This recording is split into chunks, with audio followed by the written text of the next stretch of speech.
Good movement in old school RuneScape means knowing where to click and when in order to keep your player moving. The easiest way to learn how your character moves is by using the tile indicator plugin. Say you want to speedrun this quest. Well, to get the fastest time possible, you never want your true tile indicator staying in one place for very long. You want it to always be moving, and so as I approach this corner on this puzzle, instead of waiting for my character to reach the corner as one would intuitively think that's when you should click next, you actually want to click along the next path when your character is still 2 tiles before the corner. If you were to wait for your character to get to the corner, he will stop moving. But by clicking 2 tiles beforehand, your character will not stop running. Now, to do this puzzle as fast as possible, you only need to make 5 clicks. And the ideal strategy to use with your mouse hand is to quickly flick over to the square, but as your character is already in motion, you're gonna have to track that tile with your mouse pointer in a way that mirrors your character's movement. In this example, my character is moving west, and I want to be ready to click tile number 2 as I see my tile indicator reach number 1. After clicking tile 1, I will move my mouse hand forward on my mouse pad and then slowly to the right to adjust for my player's movement, clicking as fast as possible once I see that tile indicator get there. To be as fast as possible, you want to have a reaction time under 0.6 seconds, also known as 1 game tick. So you almost want to pre-click the tile in a way, but still be careful not to click too soon, or else in situations like this puzzle where your pathing is really important, you will fall through the floor.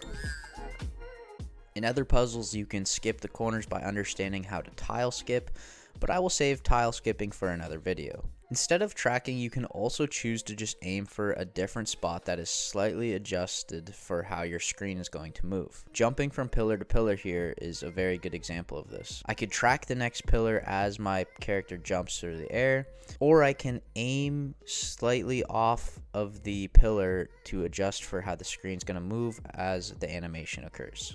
Another thing that I forgot to mention is that you can take advantage of timing your clicks better by right clicking instead of left clicking.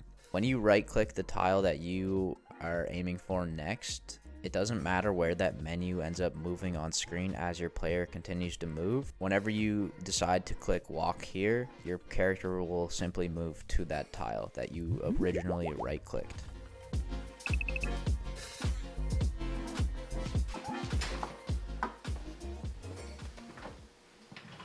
Okay, so now that we've talked about movement and mouse movement and how the two interact with one another, I'm going to use this camera to focus on my mouse movement while I do a boss like Vorkath and then Vorkath, which is a little bit more movement based. And just bosses that I'm very familiar with and I know how to explain well. I understand movement well, but I still am not like an expert at a lot of the content on RuneScape. So I'm just trying to share what I know and not take it too far out of context that is beyond my realm of comprehension. So I'll do a voiceover explaining how my gameplay is relating to my mouse movement. Now, before starting any boss fight, you always want to position the boss near your inventory side of the screen, as you can see I have done in this example. Now, I also made a bunch of mistakes at the beginning of this fight, but because I'm very comfortable with my mouse movement, I'm able to correct my mistakes while still avoiding the fireballs and not panicking. For dodging fireballs, you need to move 2 tiles away, so mouse movement wise, you can click anywhere on your screen. Just don't spam click on one side of your screen and then the other side of the screen, which would cause you to run back into the fireball. The Vorkath fight is pretty basic mouse movement with the exception of 2 special attacks. The undead spawn is a 1 tile target that can appear anywhere on your screen. The best way to quickly get your mouse there is to flick to the general direction that you see the spawn moving, and then track it as you see it about to land. The initial flick to where the spawn is a key concept in improving your mouse movement. Rather than waiting to move your mouse when you need to click somewhere, you want to anticipate where to click next. Anticipating where you need to click next becomes easier the more familiar you are with the content. The next important mouse movement part of Vorkath fight is obviously the acid phase. This is where the puzzle example from earlier really comes into play. In order to attack Vorkath between these 2 acid spots, I need to click Vorkath while my character is still 2 tiles behind the gap. Rather than paying attention to where your character is though, you should pay attention to where the true tile indicator is. To do movement like the Wook's Walk to damage Vorkath while continuously moving, we need to anticipate where to click next. Now, an important note for doing techniques like this is that you should take note the size of the area that you need to click. With the undead spawn, we needed to click a 1 tile radius. When clicking Vorkath, we actually have this huge wide area that we can red click him on. For walking back, we don't actually need to click in the same row of tiles that we're on. You can actually click anywhere in this general area and your character will still walk 2 tiles straight back. And this is because of how movement works. The way pathing works in old school RuneScape is that your player will walk in a straight line towards where you click until he can walk diagonally to that square. So in this example, we have this entire area to click Vorkath because you only want to walk back 2 squares before clicking Vorkath again. To Wook's Walk, you click Vorkath, then move your mouse back to the area ready to click when your tile indicator is in front of Vorkath. And that pretty much summarizes mouse movement in the Vorkath fight. When I started doing Vorkath, I really struggled with that undead spawn phase because it's a 1 tile target, and it's one of the first times in old school RuneScape that you get exposed to a 1 tile target. So it's kind of hard to hit at first. Now, Verdorvis is a boss where you're constantly aiming for a 1 tile target in like rapid succession. And that's one of the reasons why it's a way more difficult boss to learn. I'm gonna show you 2 example Verdorvis kills. And the first kill I had absolutely no business finishing because I just made a ton of mistakes. But I managed to finish the kill because I just have a pretty good understanding of mouse movement and how movement works in old school RuneScape. And so when you have that basic understanding, you can correct your misclicks. Rather than if you just look at guides, you won't know how to correct your misclicks as well, if that makes sense. For the first kill, I'm just going to play the raw footage, and I want you guys to pay attention to the main concepts that I've talked about so far in this video. Now, the first and main concept that I want you guys to pay attention to is target size. The target size of where you're clicking. You guys see that? Hopefully. I don't know. Target size.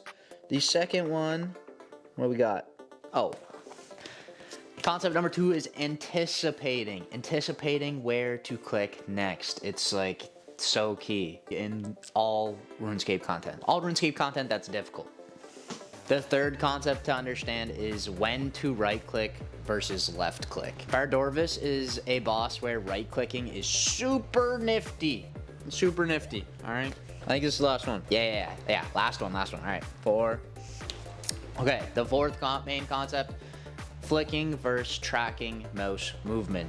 In Verdorvis, you have to move and click in different places really quick, so you need to flick your mouse hand in order to get there really quick, but then you have to be really precise with your click, so tracking is where you're kind of doing those fine adjustments, because as your player is going to be moving, you're going to have to compensate for that screen movement. I'm also going to be going over a second example kill where I will be stopping the recording and doing a voiceover and showing you guys the mouse movement techniques that I'm using and why I'm using them at those times. So yeah, without further ado, let's get into the boss fight, and just you can hear my mouse clicks in the recording, so it should be pretty easy to pay attention to the mouse movement.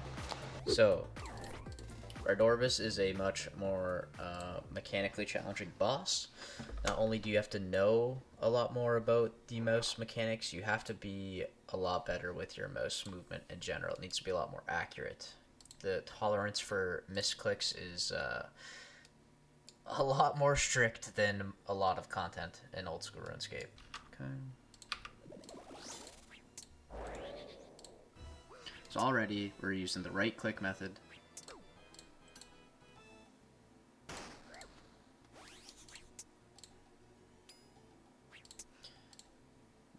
Now this is my solve for almost every single wave in Verdorvis.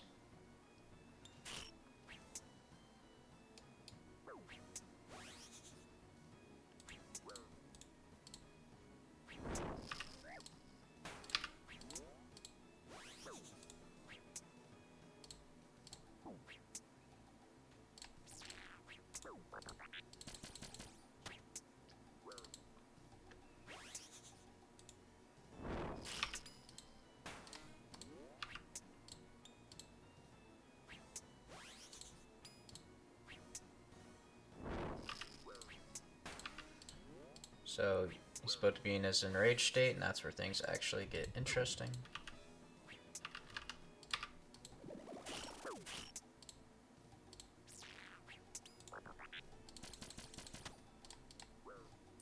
Damn it.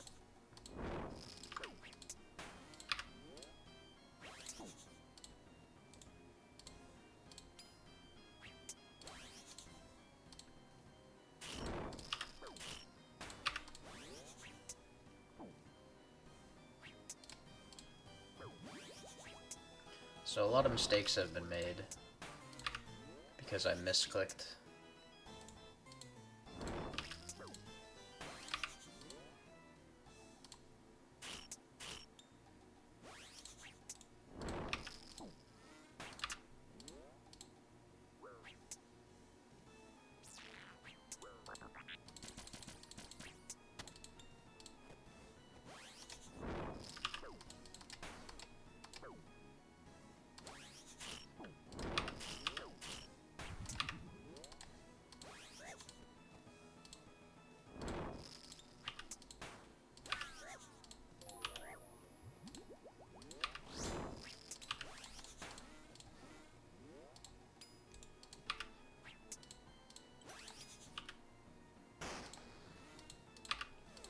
Holy mackerel, that was insane. I made so many mistakes. I don't even understand how I survived that.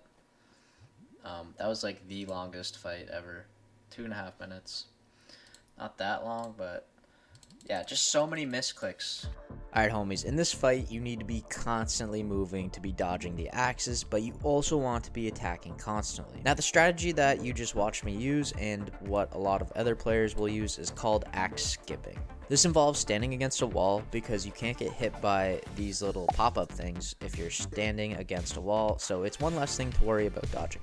Now when you stand against this wall, let's consider the target areas where I will be clicking. The most obvious target is Verdorvis because we need to attack him, of course. But Jagex made him a cheeky little bugger that likes to flail his tentacles around and sprint around the arena at times. I'm fast as fuck, boy.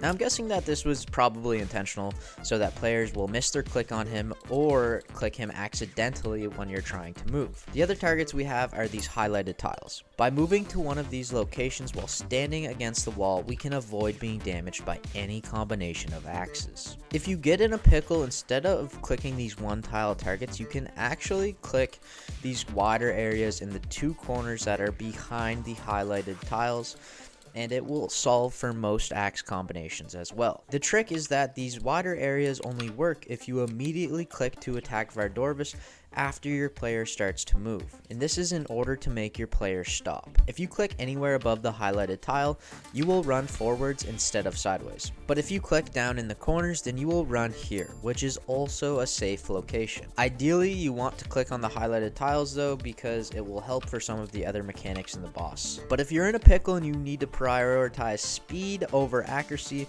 then knowing that these corners are also solved can save you in some instances. It's safe to say that the targets to click in this fight are small, and this is why you will see me right clicking so often. If I have time to anticipate where to move next, then I will right click that location to make sure that I don't misclick.